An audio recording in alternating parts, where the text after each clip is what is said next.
Hello and welcome to episode 5 of our 6-part Amoris series focusing on the document on family and marriage written by Pope Francis called Amoris Laetitia, or The Joy of Love.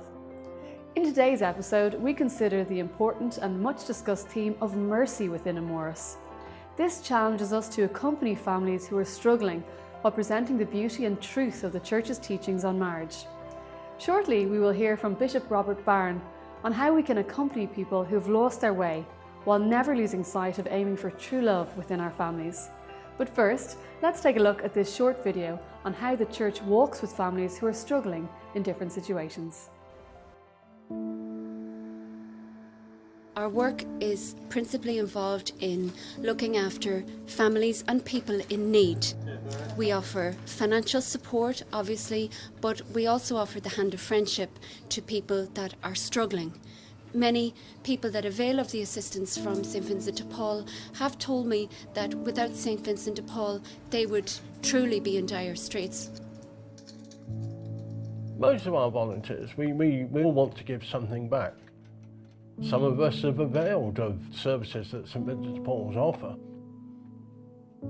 There are some of our volunteers very much involved in their church, and they see this as a continuation of that.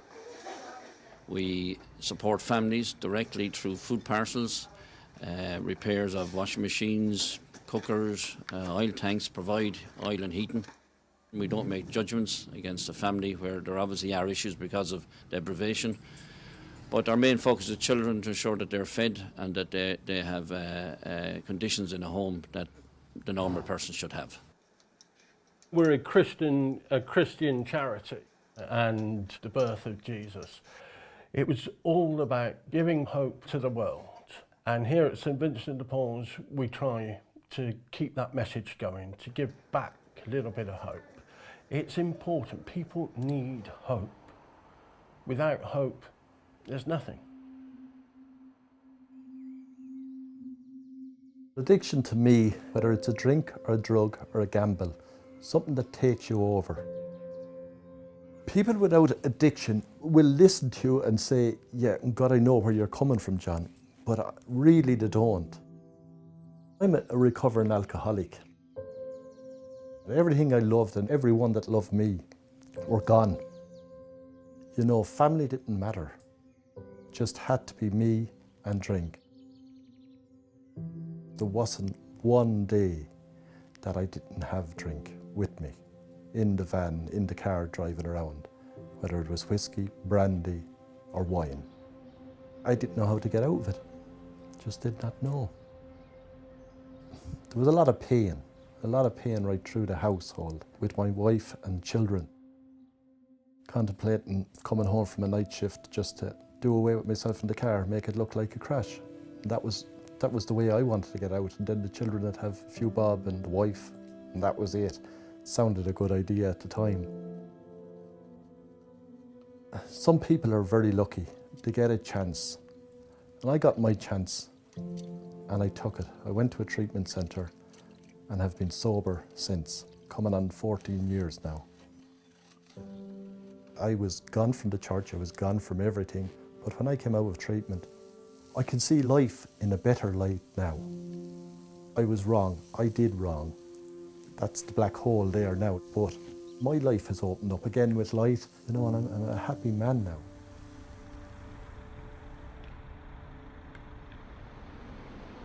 The No Books Cafe is a very informal walk-on cafe service. We pull up and we give out tea, coffee, soup, sandwiches, sleeping bags, all that kind of stuff to people who are either caught up in addiction or who are homeless. We just try and find people who are lost or broken and try and give them a dig out, you know.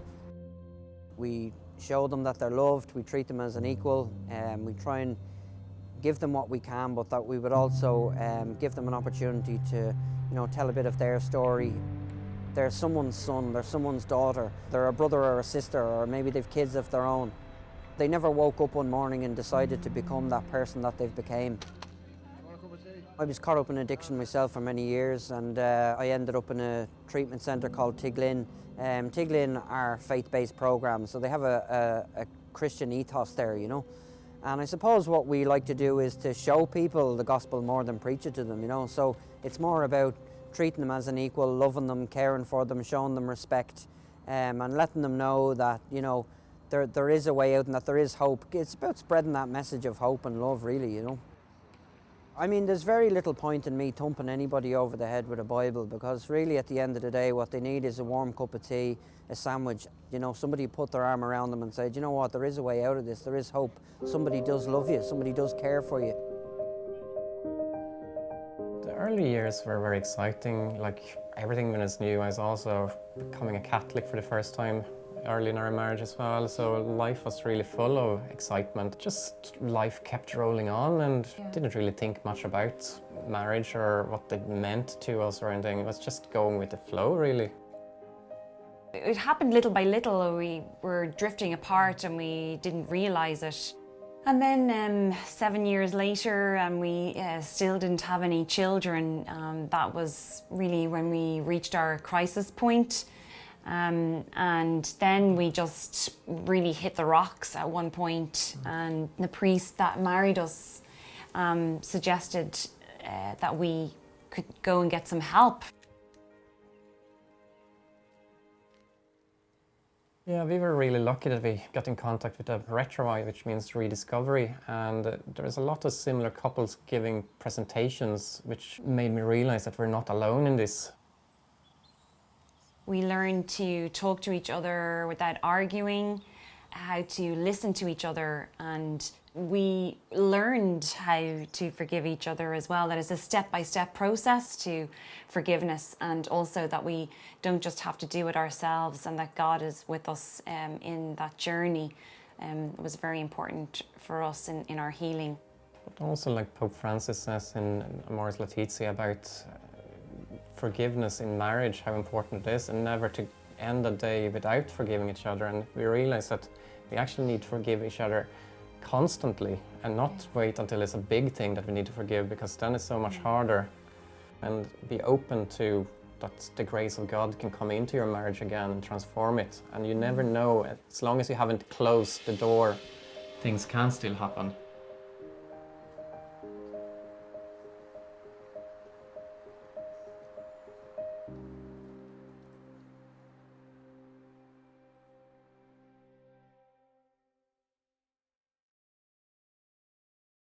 Hello and welcome back to the Amoris studio. I'm joined now by our panel, and with me I have Sister Concilio, the founder of Cúnmhaire, which helps families suffering from addiction and other difficulties for the last 50 years. And I'm also joined by Patrick and Susan Keenan of Retrovi, an organisation which offer hope and support to couples whose relationships are in serious difficulties. Thank you all for joining us on the programme today.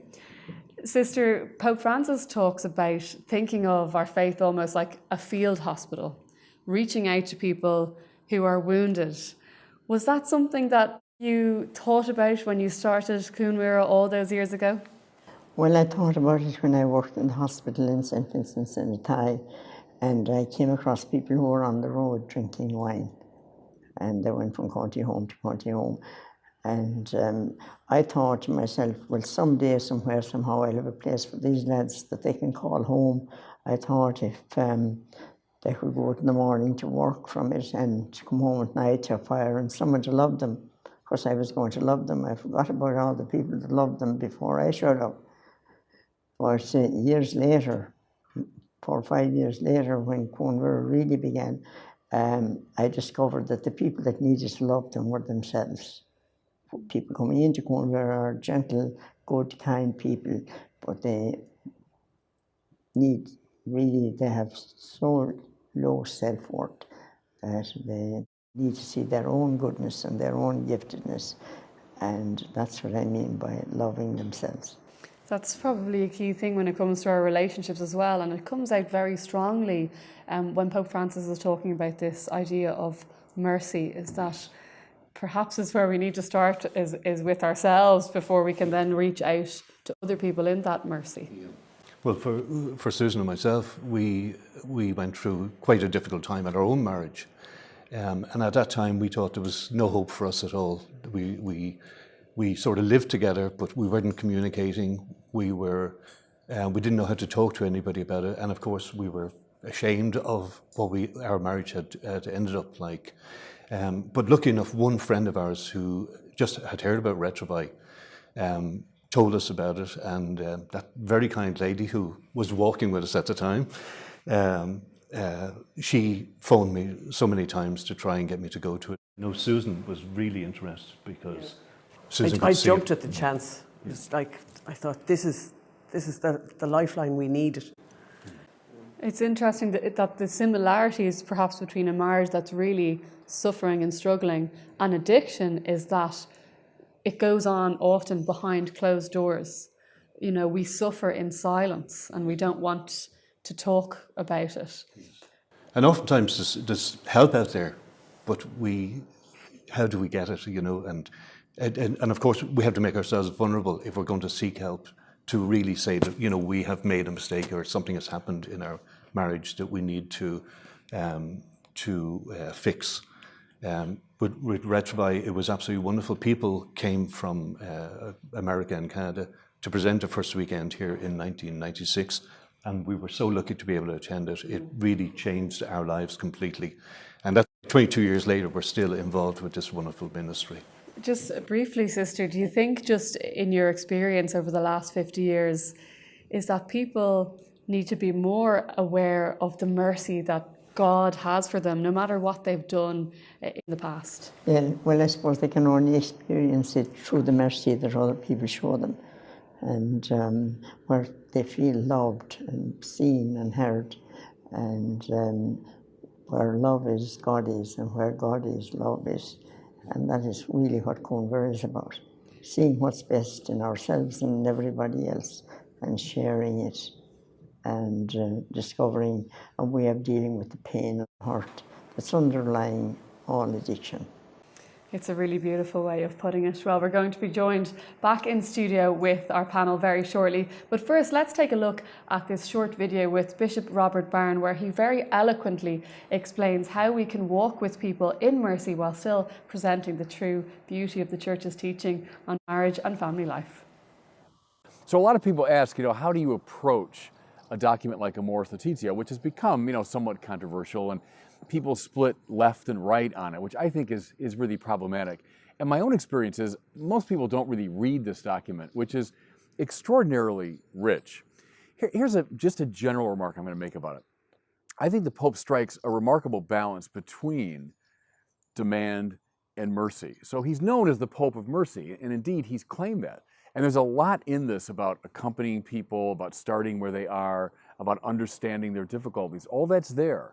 However, I'd urge people to look at the first part of the letter, this rather lengthy part, where the Pope, for want of a better phrase, lays down the law when it comes to sex and married life and so on. He's not the least bit ambiguous about the great teaching of the Church.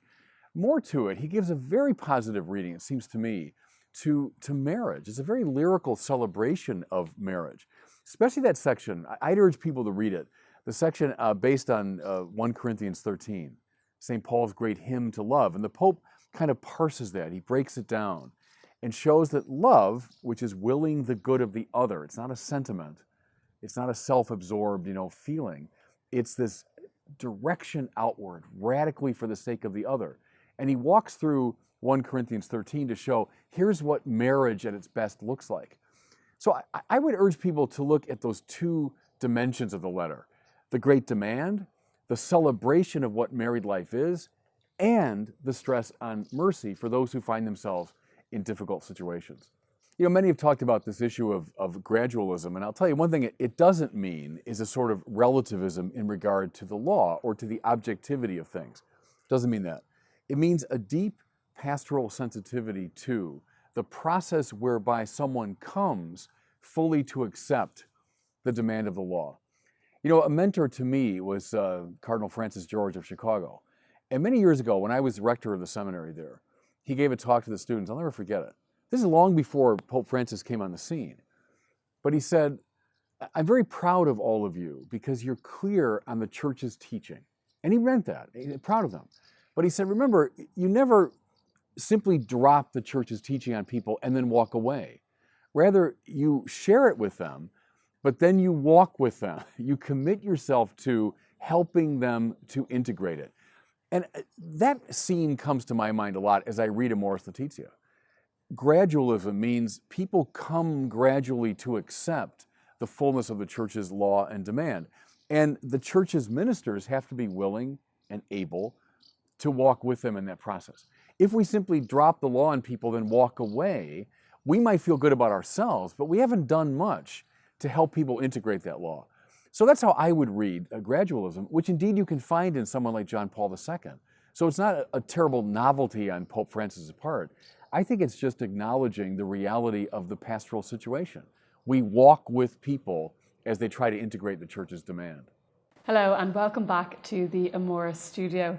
One of the things that really struck me about that video, and indeed what Amoris Laetitia says and what Pope Francis calls us to be, is a lighthouse for those who have lost their way and sometimes are in really dire situations.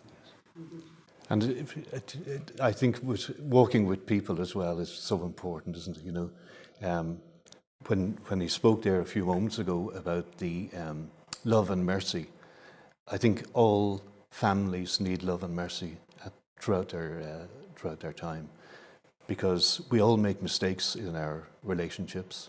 We have errors, and we need to be forgiven for these things as well. So it really is important to have mercy as really an important part of your. And do you do that, what Pope Francis is asking us to do, meeting people where they're at, but while also saying, hey, here's a better way for you in your marriage? Yes, absolutely. Yes, indeed. Yeah. And I mean, just to give you an example, sometimes we see people on a Friday evening when we present the weekend, part of Retrovi, and on Friday evening they may be sitting opposite each other, not talking to each other. These same couples by Sunday afternoon are holding hands, smiling and laughing. It is an absolute miracle. It's something that we have no control over, but we just know that God is there with those couples, and really to see the miracle that happens within a couple of days, it's just fantastic. Sister Concilio, one of the things that comes across so strongly in Amoris Laetitia is trying to remind ourselves and challenging us to make sure we let others know that we are all equal in God's eyes. And you've really tried to bring that into your own work. Yeah. Well, it seems to come naturally to St. Coimbra, and Pope Francis talks about the importance of connecting and belonging. And I think that's so important for people in addiction, to be able to connect with each other and to feel they belong. And in Coimbra, well, we eat at the same tables, and we have the same food, and we have the same everything. And some of us aren't up here, and more of us down there. We just have an opportunity for living as a family while we have a program that helps us with the difficulties that people would run into at home. We have the ways and means of dealing with them, and the whole program is about being attentive to the positive, helping people to see their own goodness and their giftedness. And we're not really interested in what they did wrong or didn't, because when they live from their goodness for 8 or 9 or 10 weeks, it pushes up the pain of the past, and so that they can deal with that, and then they have no difficulty in going home in time and have survived the pain and living it out. They're able to come from their own goodness and see what their value and their worth. And Retrovi would do something similar to what you're talking about there, because really sometimes we see people, and physically, if we see them 2 months later, they look different. They're beautiful again. You know, it's like people, it's like I was trying to say to you earlier, it was a little bit like the idea of the butterfly coming out of the chrysalis. Absolutely. Sometimes, there's beauty inside of everybody, and it just needs a bit of nourishment and support.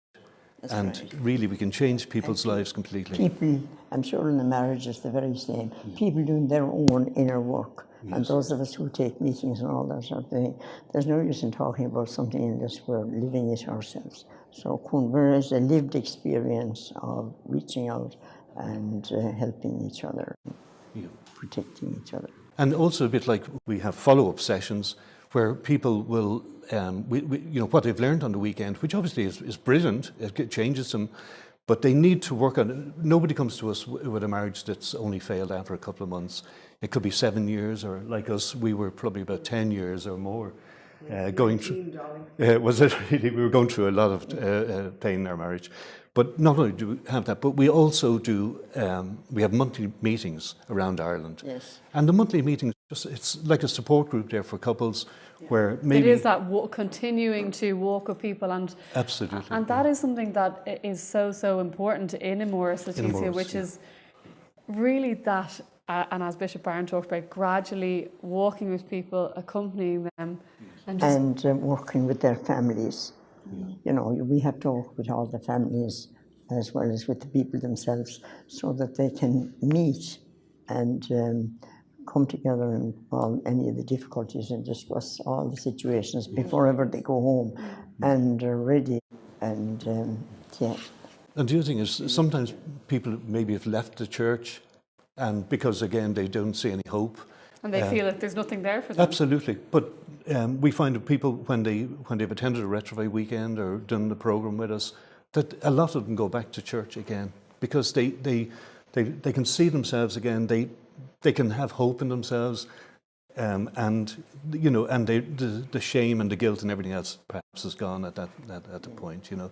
What's your advice, just in your own experience through the work that you're doing, of doing that, for people who feel there's no hope, for people who feel the church has nothing to offer me?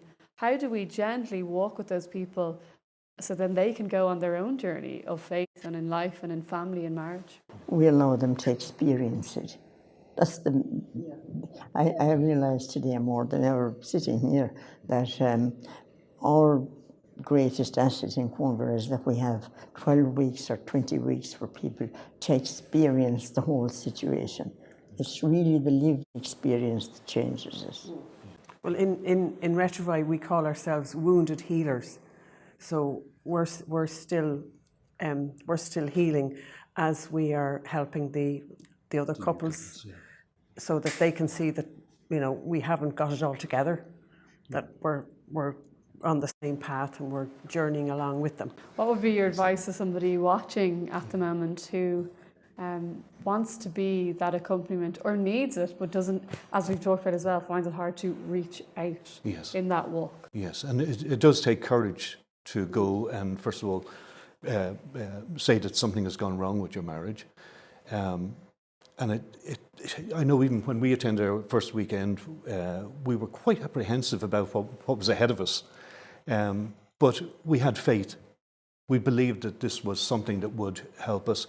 And we knew the alternative was to stick as we were, and we were going nowhere. So really, it just gave us a lot of hope. And I think couples coming to Retrofy, they come with very little hope, perhaps, but they can experience God back in their lives again, definitely, because the miracle that happens is not down to our humanness or whatever we might do on the weekend, but it is down to, we would be an instrument, if you like, for God's work here on earth. That's it, yeah, absolutely. Yeah, very much so. And being loved and accepted as we are has a huge value in picking up on our faith. Do you think, in your experience of over the years of just working with different couples, that there's always hope for a marriage, even when it seems like there is none? Yes, indeed, because working with couples, they think that they're the only couple hurting, and you know they've tried to cover it up, and they've probably made a pretty good job of covering it up. Like we did. Yeah, and then when they do go to Retrofy and they can see all these other couples in the same boat, and a lot of the work that we do on the weekend, it helps each individual look at themselves and where they came from, and maybe the hurts that they experienced in their own lives and how they brought that forward into their marriage, and then what contribution they would have made to the breakdown of the marriage. You know, that it's they're not always perfect. Yeah, because oftentimes it's easier to blame the other person, you know. Yeah. And so oftentimes we have a little time on Saturday evening, at the end of Saturday evening, and we ask people if they just if they wanted to say one or two words about how the day has been for them. And I remember one time a lady stood up and she says, up until this, I've blamed him for everything that ever happened. And tonight, I realise I am responsible for some of that hurt that we've caused. That kind of, owning up, that ownership, or that holding a mirror up to yourself. What would you say to somebody, whether it's struggling in a marriage or through addiction, that feels faith has nothing to offer me because I'm so far away from this ideal, this beautiful ideal, but I'm so far away, so faith has nothing to offer me? Well, I think when people are in trouble, they are down on themselves a little bit. They may no longer be in church, and also if you don't have love, then really it's very hard to have faith, isn't it? Really, if you're not loving yourself or loving your family or your community, then you probably don't feel part of that, do you? You know, so I think oftentimes you would feel on the outside. Yeah, you go walking as an outsider. Yes.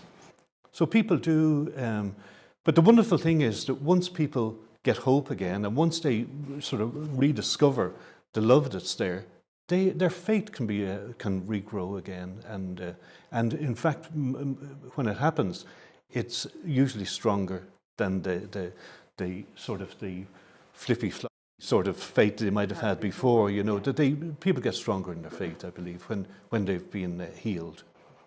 Has that been your experience, sister, over the years? Well, I suppose coming into Conver, most people have forgotten about faith or lost their faith. But I'd say everybody leaving Conver has found newfound faith. And living together, seeing it working. I think it's when we see things that work, seeing how happy they can become and how joyful life is when you do believe and when you have someone to turn to. I don't see anybody going home without having changed in the line of faith and hope and love. What a positive note to finish on. My thanks to our panel for joining us on the Amoris programme today. And thank you for joining us. And we do hope you join us for episode 6, where we will reflect on all the previous episodes of this series. And also we'll talk about how families can strengthen other families so they can best go forth and share that love that God has for all of us with their own families and with the wider community as well.